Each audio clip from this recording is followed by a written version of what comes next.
Assalamu alaikum wa rahmatullah. So today I'm going to be doing Surat Yasin ayat number 81 in deeper study. So let's get started.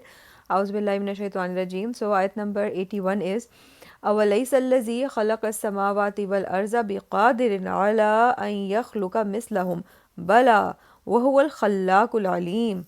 So it means that can the one who created the heavens and the earth not easily resurrect the deniers? Yes, he can, for he is the master creator, all knowing.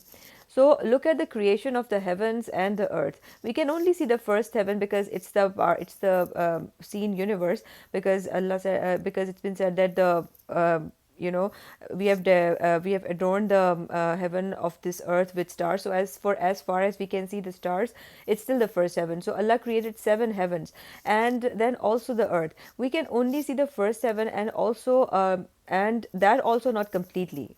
It's expanding, and there's a reach of the telescope with which we can see. So there are 6 more, and the earth we see. So Allah created the seen and the unseen.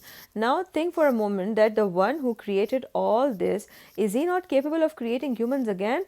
And are they more difficult to create than the heavens and the earth? Indeed, he is capable. So he is the master creator who created everything from nothing. So all these things that these people said, especially the people of Makkah, that how when we are bones and decayed bones under the earth, will we then be resurrected as a complete human being? And it was an idea that was very strange to them. So they're being told that this heaven and the earth that you see in front of your eyes, all these signs of Allah, he is the one who created. He is the master creator. Is he not capable of creating you again, something that he has already created? So this is just an appeal to the intellect of people. And so this was ayat number 81, and inshallah in 2 more days we'll complete the surah. Fi amanallah.